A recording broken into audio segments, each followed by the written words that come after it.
El lema es: construyamos con Cristo nuestra vida. Queremos enviar desde ahora un saludo a todas las personas que nos verán después por internet, a todas las personas, a los fieles de la parroquia y a las personas que están aquí presentes y a todos nuestros queridos hermanos de esta comunidad que no están aquí. Con Cristo entonces nosotros queremos construir nuestra vida. Este es el lema de estos 5 días de ejercicios espirituales de Cuaresma. Y queremos traer a la memoria 3 textos bíblicos. Uno de ellos es un poco más prolongado, pero vamos a meditar, y ese último tema va a ser el tema que nos va a permitir reflexionar en este primer día de ejercicios espirituales. El primero de ellos lo tomamos del Evangelio de Marcos, capítulo 1, versículo 1 al 15. El reino de Dios ha llegado. El reino de Dios ha llegado. Conviértanse y crean en el Evangelio. El reino de Dios ha llegado desde el momento en el cual Jesús nace entre nosotros. Dios decide hacerse hombre por voluntad del Padre. Este es un plan que Dios tenía en su mente y que nadie se lo ha sugerido, como nos dice San Buenaventura en las Colaciones in Hexaemeron, aquella bella obra de una gran cantidad de páginas que tuve la oportunidad de leer hace algunos años en Roma, Italia, en latín, el idioma original en el cual está escrito ese texto. Es un compendio fabuloso porque significa la conferencia de los 6 días de la creación, y ahí San Buenaventura nos dice que Dios inaugura su reino desde el momento en el cual decide hacerse hombre, naciendo, mejor dicho, estando en el vientre purísimo de la Santísima Virgen María. Cuando nace, en ese momento una luz ilumina, como en este espacio, en este momento estamos iluminados por estas lámparas que nos permiten ver lo que existe, lo que está en nuestro entorno. Así Dios es una luz que ilumina nuestra vida, nuestra conciencia, y que nos llena de su ternura, de su amor, dándonos el sentido de esperanza y alimentando nuestra fe para ir adelante. Entonces, la invitación que viene a hacer Jesús es volver a Dios, volver al Padre. Convertirse significa tener la capacidad de arrepentirse, de pedir perdón, de acercarnos a la gente que amamos, de abrazarla, de decirle que la amamos, de verlas a los ojos. Eso no significa que no existan problemas en las relaciones humanas, nunca va a dejar de haberlo, dada la situación que somos únicos e irrepetibles. Sin embargo, no obstante, la irrepetibilidad y el valor en cada uno de nosotros nos conduce a estar o a establecer, a construir relaciones de fraternidad, relaciones de armonía, relaciones de perdón. De hecho, quien ama se lo manifiesta a los demás perdonando, comprendiéndolos. Y traigo a colación aquel texto bonito de aquel monje benedictino Tomás Merton, que dice: si supiéramos comprender, no sería necesario perdonar. Entonces el perdón es la expresión fundamental del amor, y Jesús lo dice en el Evangelio de Juan, en el capítulo número 19, en el versículo 34. Padre, perdónalos porque no saben lo que hacen. La pedagogía cristiana está orientada o tiene como fundamento el amor, pero está orientada y se manifiesta en el perdón. Padre, perdónanos porque no saben lo que hacen. En otra ocasión, Pedro le dice: Señor, ¿cuántas veces tenemos que perdonar? Y la respuesta del Maestro de Jesús, del Hijo de Dios, es hasta 70 veces 7, que el lenguaje cifrado hebraico significa siempre, siempre que te hagan un daño, para que tú estés bien y para que mantengas tu corazón siempre en armonía y en amor, perdona. Solamente no vive con paz quien vive en el resentimiento, quien alberga en su corazón el resentimiento, el rencor hacia sí mismo por algo que cometió en el pasado o hacia otras personas que le causaron algún daño, situaciones, circunstancias de la vida, pero que nosotros estamos llamados a perdonar para poder caminar adelante con alegría y con esperanza. Entonces el texto es muy claro, y además en el Padre Nuestro Jesús nos enseña a todos el Padre Nuestro que nosotros rezamos, y que es la oración divina porque brota de los labios de Jesús, que es Dios. Cuando sus discípulos le dicen: Maestro, enséñanos a rezar o a orar, porque Juan le enseñó a sus discípulos a orar, y la respuesta de Jesús es: cuando quieran orar, digan Padre Nuestro, la oración que ya conocemos. Esa oración es una oración excelente porque contiene 7 peticiones, 4 en orden humano y 4 en orden espiritual o divino. que nos orientan a Dios, de quien venimos y a dónde vamos, como también dice San Buenaventura y Santo Tomás y toda la tradición teológica franciscana. Pero el Padre Nuestro, nos detenemos brevemente, dice: perdona nuestras ofensas. El texto en griego dice: como nosotros ya perdonamos a los que nos ofendieron. Entonces, la oración del Padre Nuestro supone el perdón entre los hermanos, entre los hombres, es decir, el perdón entre los esposos, entre los padres y los hijos, entre los vecinos, entre la gente que ha causado algún daño, para que nosotros podamos recibir el perdón de Dios. Y San Juan viene a reafirmar esto en la primera carta, en el capítulo 2, versículo 4 y al 6, donde dice que es mentiroso quien diga que ama a Dios aunque no ve, al que no ve, y no ama a su hermano a quien sí ve. Por lo tanto, una condición para el perdón de Dios es que nosotros tengamos el valor de perdonar a un hermano, o de pedir perdón a alguien a quien le hemos cometido algún daño, le hemos realizado algún daño. La grandeza del hombre no está en que no cometa errores. La grandeza del hombre está en que reconozca sus errores, pida perdón y siga caminando, porque estamos llamados a caminar siempre con Dios. Por lo tanto, este texto es un texto profundo y podría bastarnos para realizar la primera reflexión de este primer día de ejercicios espirituales. El reino de Dios es llegado, conviértanse y crean en el Evangelio. Convertirse es volver a Dios, es amar a Dios, es retornar o tornar aquel sentimiento, aquella idea, aquella actitud que tiene un niño. ¿Cuál es la actitud que tiene un niño? Es confiar en su padre, amar a su padre. Es siempre querer creer en el otro, es siempre darse oportunidades, es siempre que se le destruyan sus anhelos e ilusiones, volverlos a construir. Por lo tanto, convertirse es volver a ese ideal primitivo de hombre nuevo, marcado por el bautismo, bañado por las aguas bautismales. Y en este sentido nosotros comprendemos que entonces también significa convertirse, creer en el Evangelio con E mayúscula, que significa creer en Jesús como el Hijo de Dios, como el enviado del Padre, como aquel que nos salva, como aquel que ya ha realizado la salvación con su muerte en la cruz, y que este evento pascual, este misterio pascual, nosotros lo hemos experimentado, hemos vivido esta experiencia el día del bautismo, como dice San Pablo en la carta de los Romanos, en el capítulo 6, versículo 1 al 6.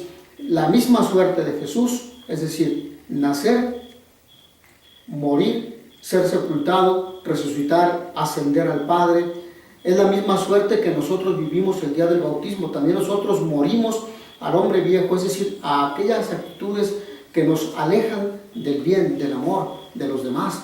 Es decir, perdonar, comprender, construir, criticar constructivamente para el bien, creando una sociedad justa, razonable, lógica, conforme a la lógica de la civilización nueva, como decía San Juan Pablo VI.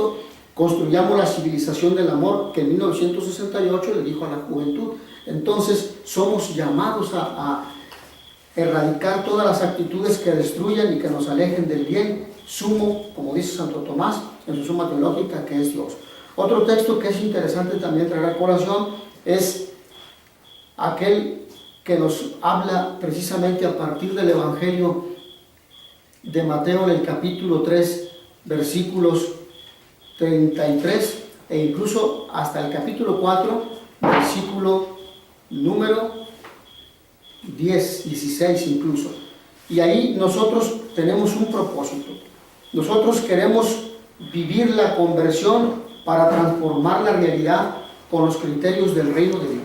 Nosotros, es imposible que una sociedad humana, de hecho, aquí se engaña a la gente, aquí se engañan a los políticos, que son hombres como nosotros, mortales también.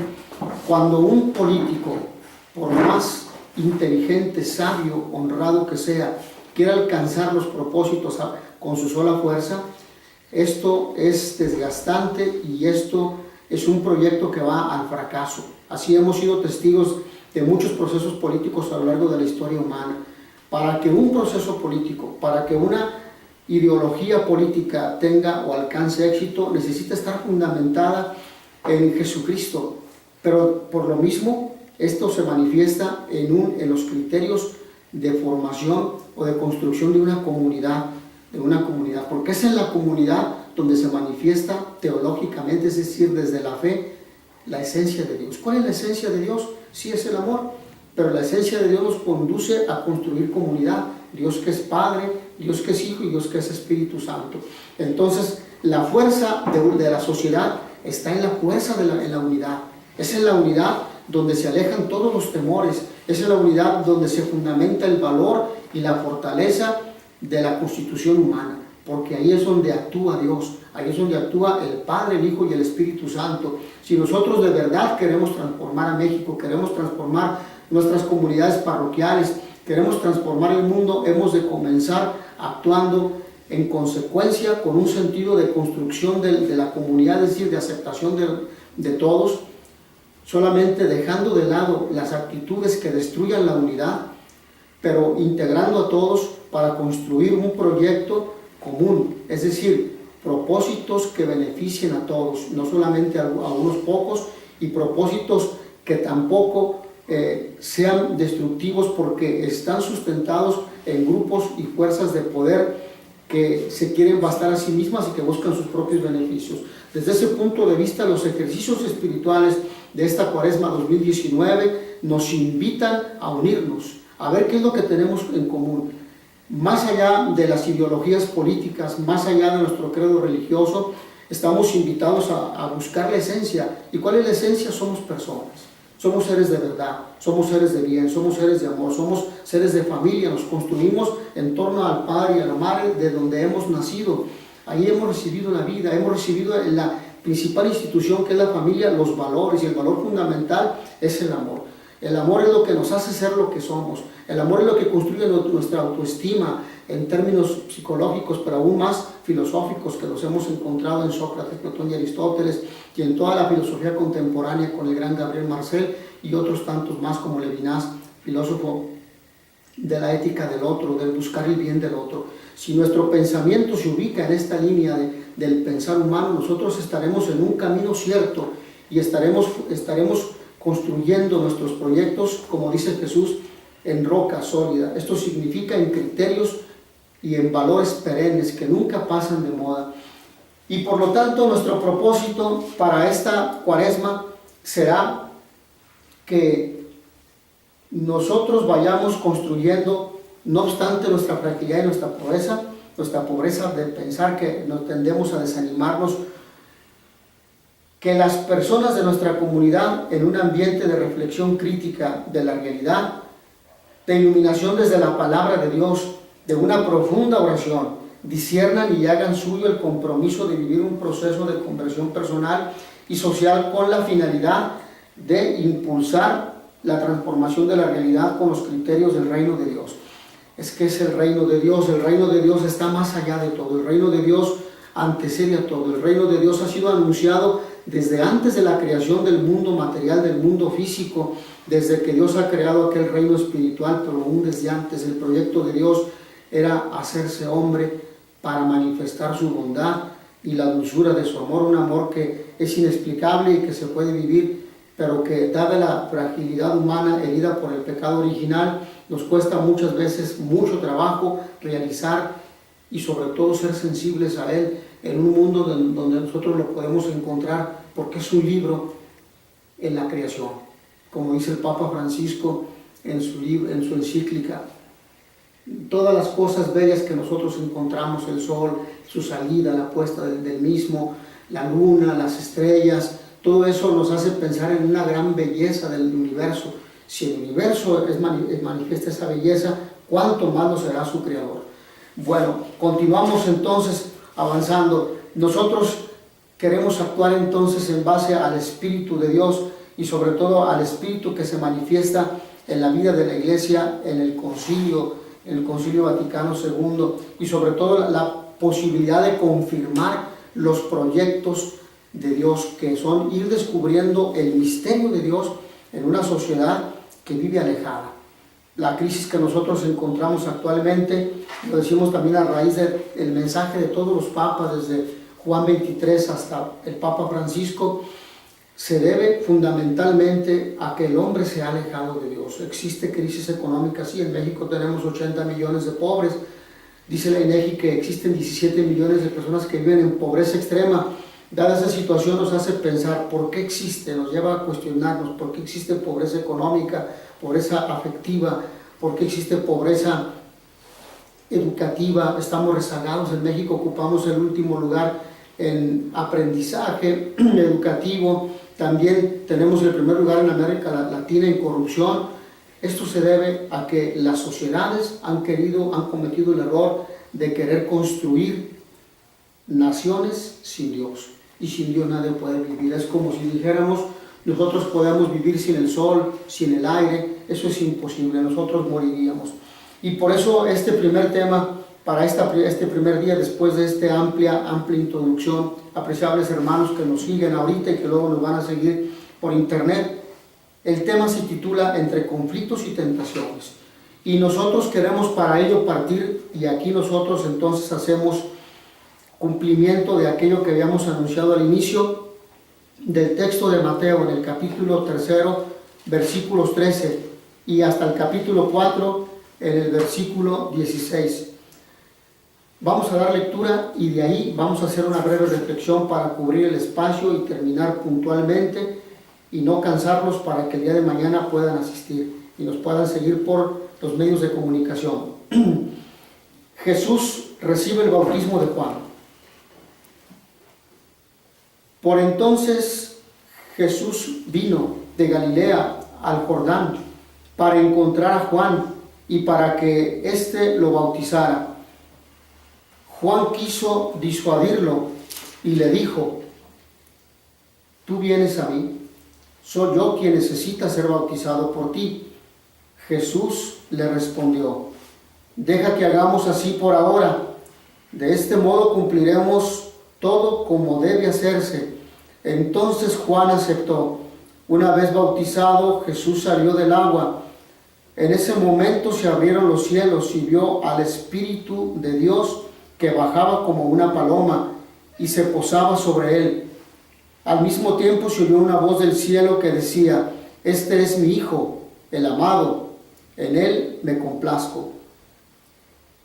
El Espíritu condujo a Jesús al desierto para que fuera tentado por el diablo, y después de estar sin comer 40 días y 40 noches, al final sintió hambre. Entonces se le acercó el tentador y le dijo: si eres Hijo de Dios, ordena que estas piedras se conviertan en pan. Pero Jesús le respondió: dice la Escritura, el hombre no vive solamente de pan, sino de toda palabra que sale de la boca de Dios.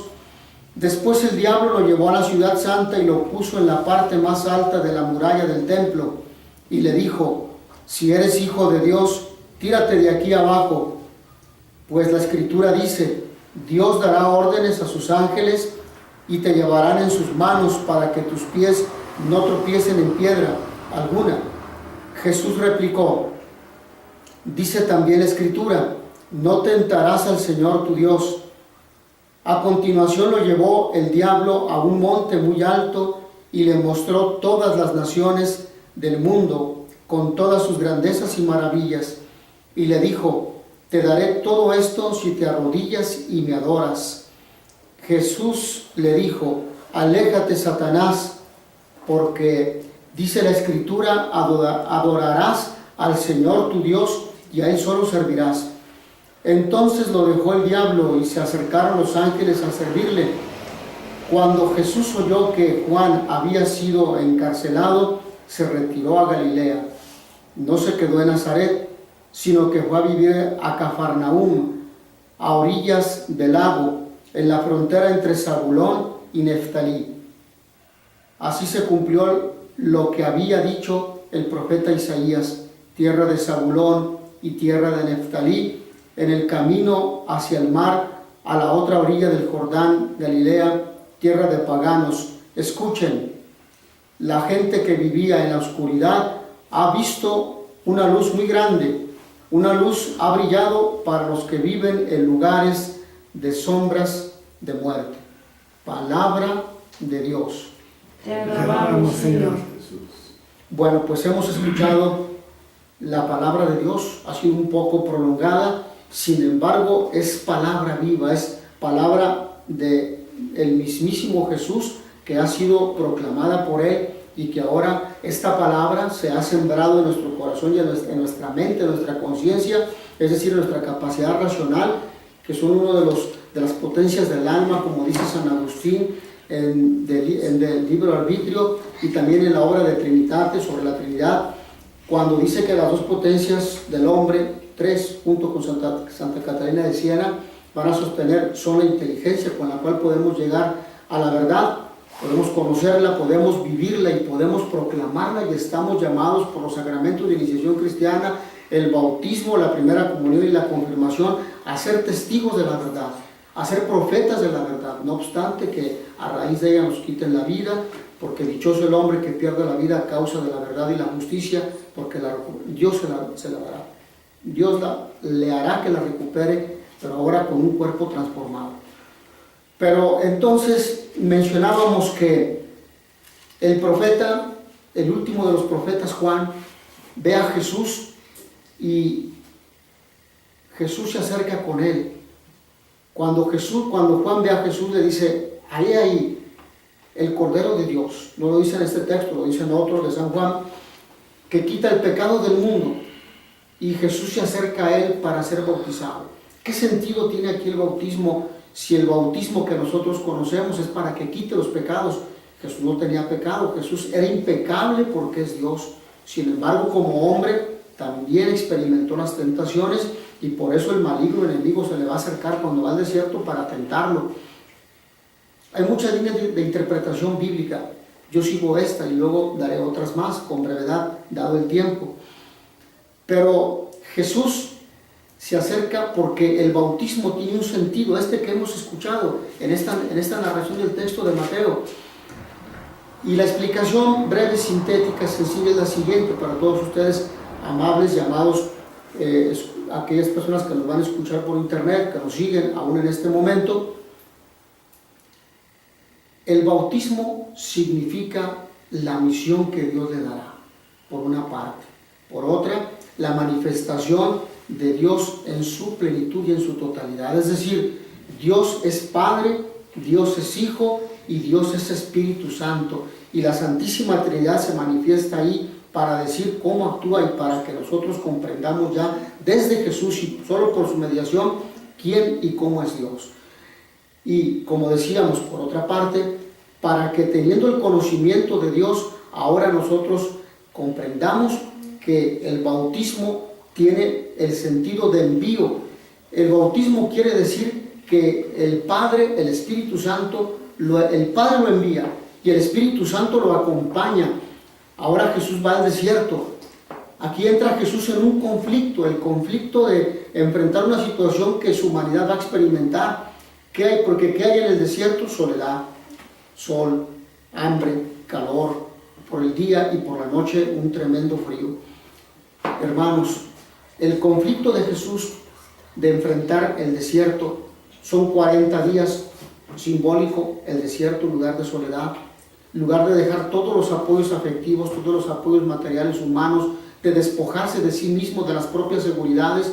Nosotros nos quejamos de nuestra escasa o poca seguridad, del riesgo que corremos en las grandes ciudades, como por ejemplo aquí Puebla o en nuestras comunidades. Jesús lo corre y lo va a correr solo. El lugar del desierto, que puede ser incluso un lugar peligroso porque hay alimañas, hay escorpiones, hay serpientes venenosas, hay animales que también pueden atacar feroces a Jesús, su humanidad. Estar solo, estar en la oscuridad, estar en el silencio, estar pues desprovisto de muchas cosas que le proporcionan seguridad. Hermanos, primera pregunta: ¿nosotros estamos dispuestos a dejar todas las cosas para encontrarnos con Jesús? ¿Cuántas cosas a lo largo de nuestra existencia, de cuántas cosas nos hemos llenado, cuántas cosas hemos arrastrado, cuántas cosas hemos metido en nuestro interior, en nuestra mente, que realmente son obstáculos o impedimentos para escuchar la voz de Dios? ¿Cuántas cosas nos causan sordera para escuchar la voz de Dios, que es una voz sutil, es una voz silenciosa, es una voz que incluso se insinúa en el silencio al llegar la noche, que ya la familia está recostada y que finalmente experimentamos la paz y experimentamos aquella tranquilidad que nos da, que sentimos en el alma y que nos da el silencio y que nos da la ausencia de los seres queridos. Pero también cuántas veces evadimos la soledad porque nos da miedo encontrarnos con nosotros mismos sin saber que en ese interior radica Dios, porque nosotros somos casa de Dios, en nosotros habita Dios.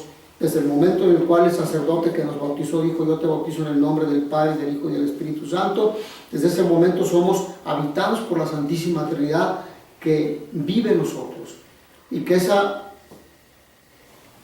presencia de Dios silenciosa, desconocida, lo es para nosotros, porque vivimos generalmente en la periferia de nuestra vida, de nuestra existencia y de nuestra esencia humana.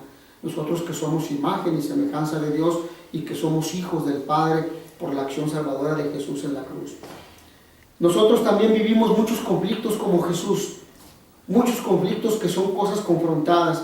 Nosotros nos encontramos a lo largo de nuestra existencia como Jesús con conflictos que tenemos que enfrentar. Jesús los enfrentó, nosotros los enfrentamos, los evadimos, les damos vuelta y al cabo de los 10, 5 años o al año nos volvemos a encontrar, porque Dios pedagógicamente permite que enfrentemos aquello para que nos hagamos fuertes, es decir, para que seamos imagen y semejanza realmente de Dios, para que la construyamos, para que venciendo el mal solo con la gracia de Dios nosotros podamos reconocernos verdaderamente hijos de Dios y de esa manera demos el testimonio más fiel, el cual que Dios existe, que Dios es nuestro Padre, que nosotros somos sus hijos, que nosotros confiamos en Él, no obstante las dificultades de la vida, económicas, sociales, familiares, emocionales, sexuales, etcétera, tantas crisis que hoy enfrenta un ser humano en una sociedad contemporánea que vive fundamentada en lo material, que vive fundamentada en la búsqueda de satisfacer lo efímero, lo corpóreo, la buena imagen, la buena alimentación, la buena casa, el buen trabajo, el buen salario, las buenas relaciones humanas, y vive solamente inmerso en una dimensión puramente humana como una planta, satisfacer las necesidades básicas, pero no prepara su vida, su alma, su espíritu, su corazón para la vida eterna, porque piensa que solamente va a vivir aquí. Es una visión, como dice el Papa Francisco, lo dijo hace 15 días en Santa Marta, en la catequesis, una visión miope, es decir, solamente vive dentro del contexto intrahistórico, satisfaciendo lo efímero de su existencia, de su corporeidad, pero no ve la verdad de la trascendencia, la verdad a la que está llamado por el bautismo y por su esencia misma de ser criatura, imagen y semejanza de Dios.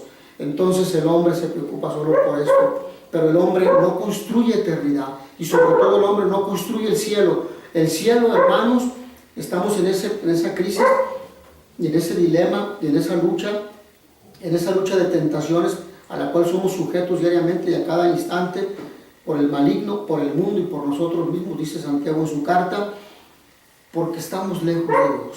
Entonces el hombre no tiene herramientas, no hace uso de las herramientas que tiene.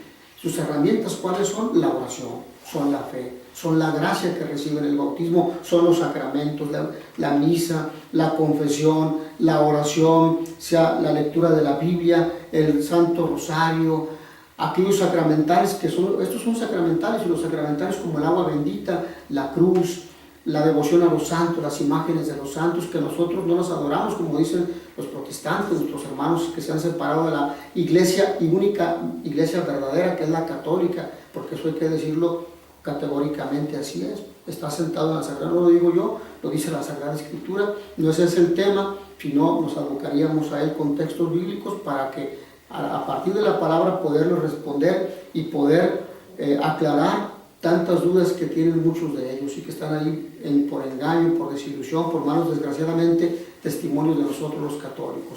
Decíamos el rezo del rosario, decíamos también, como dice Santa Teresa, yo lo miro, él me ve, yo le digo que le amo, él me dice que me ama, no sé qué decirle, pero allí estoy con él, en ese momento frente a la imagen, el Santísimo Sacramento, las obras de caridad, particularmente en este tiempo de Cuaresma, que es el tiempo de desierto al cual somos sometidos espiritual y litúrgicamente, caracterizado por el color morado, que significa eso, sobriedad, que significa abandono en Dios, que significa deseo de cambio, de transformación de algo a un defecto que yo espiritualmente reconozco, pero que esa lucha yo no la puedo realizar y no puedo salir victorioso si no es en la medida que esté unido a Dios, a su gracia.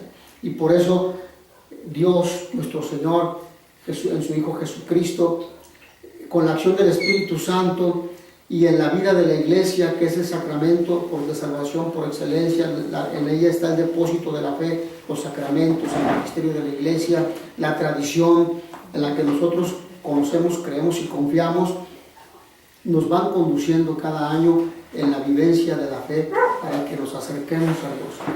Estos problemas que nosotros hemos mencionado son problemas de antaño, pero son problemas que se repiten históricamente, porque como dice aquel dicho, el hombre es el único animal que tropieza 2 veces en la misma piedra. Al decir animal, aclaro, no me refiero en sentido despectivo, me refiero en sentido ético-filosófico, como lo refiere Aristóteles en la Ética a Nicómaco, y también cuando habla en la metafísica la definición del hombre. El hombre es un animal racional, y por animal entendemos aquel que tiene ánima, ánimos, es decir, vida. Por lo tanto, es un ser pensante que vive, que se mueve, que existe, que construye sociedad con valores y con criterios de la búsqueda del bien común, de la justicia, y el valor por excelencia en esa línea de pensamiento es el bien común, no solamente el bien personal, sino el bien para todos. Tornando y para ir aterrizando este primer día de retiro, porque nos quedan 4 minutos, hemos de decir entonces que Jesús enfrenta conflictos. Si alguien pensaba que Jesús, por ser Dios, vivía siempre en compañía de los ángeles, no. Sí existe la presencia de los ángeles en su vida, pero solo después que ha enfrentado la tentación. Porque el Padre de Jesús, que es Padre de nosotros, es malo, lo abandona, no. Precisamente, apreciables hermanos, en los momentos de mayor dificultad, es en los momentos en los que Dios está más cerca de nosotros. Pero Dios, como un Padre, desea que nosotros le amemos por libertad. Es en los momentos de dificultad que ustedes y yo hemos enfrentado a lo largo, desde el momento de nuestro nacimiento, cuando nosotros hemos crecido, cuando hemos madurado, cuando nos hemos fortalecido psicológica, mental, espiritual, afectivamente, y es cuando nosotros nos hemos afianzado en la fe. La fe es un don de Dios maravilloso que hemos recibido el día del bautismo, junto con la esperanza y la caridad, pero la fe es un don que, venido de Dios, se construye y se comparte con la comunidad, empezando con la familia, que es la célula de la misma, según dice Gaudium et Spes, esta bonita carta pastoral emanada del Concilio Vaticano II en 1965, y ahí Gozos y Esperanzas, traducida al español, nos dice que la familia es la célula de la sociedad. La familia es la célula que construye, que se regenera y que va construyendo siempre posibilidades de esperanza para cambios radicales que transformen en una mejor situación, que humanicen al hombre. El hombre que hoy, desgraciadamente, con tantas 5 formas concretas de muerte provocada, pretende destruir el mundo, ¿sí? Con este relativismo moral y con este sincretismo religioso de considerar que todas las religiones conducen a Dios. Sabemos hoy que no es así. Solamente aquellas que se fundamenten en la búsqueda del bien humano. Solamente estas religiones son las que construyen sociedad y las que humanizan al mundo. El ejemplo de ello siempre será la visión cristiana y la visión del Evangelio. Por eso quedan integrados en esa perspectiva de nuevo del plan de Dios, del nuevo pueblo de Dios, todos los hombres de buena voluntad, como fue el saludo del ángel a los pastores.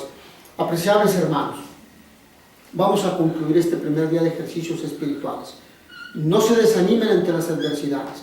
Jesús también enfrentó situaciones y ha sido con la palabra de Dios con la cual fue atacado por el maligno, porque es el padre de la mentira, el padre del engaño, que trató de confundir a Jesús, como lo hacen muchas líneas de pensamiento en la política, en la educación, en tantos ambientes de carácter académico y profesionales que pretenden engañar a la humanidad, particularmente a la institución por excelencia que es la familia. Destruyendo la familia se destruye el núcleo de la sociedad. Destruyendo la familia, por eso nosotros hemos de luchar para que, orientando a las familias encuentren siempre en Cristo su referencia, siempre encuentren el motivo de su amor, el anhelo para seguir viviendo, porque Él es el motivo de nuestra esperanza. Nuestra esperanza no es una ideología, un partido político, un líder político. Nuestra esperanza es Jesucristo y las personas unidas a Él, que practiquen, mejor dicho, que desempeñen su profesión unidos siempre a esta verdad, siempre serán entonces un camino que nos conduzca a la única salvación auténtica y verdadera que nunca pasa de moda, que es Jesucristo. Finalmente, apreciados hermanos, Satanás significa el adversario. Satanás es aquel que siempre va a tratar de confundir a la gente, de hacerle creer que no tiene sentido su existencia ni acercarse a Dios, porque si vives en pobreza, tienes enfermedad, tienes hambre, no encuentras trabajo, etc., entonces es porque Dios te ha abandonado. Y esta es la idea errónea en la que mucha gente cree y mucha gente finalmente termina abandonando a Dios. Gracias a Él, Dios nunca nos abandona. Así como un padre nunca abandona a sus hijos, en sentido siempre, digamos, normal, cuando un padre humano abandona a sus hijos es porque tiene algún conflicto emocional, pero en sentido general y ordinario, normal, un padre ama a sus hijos, lucha por ellos.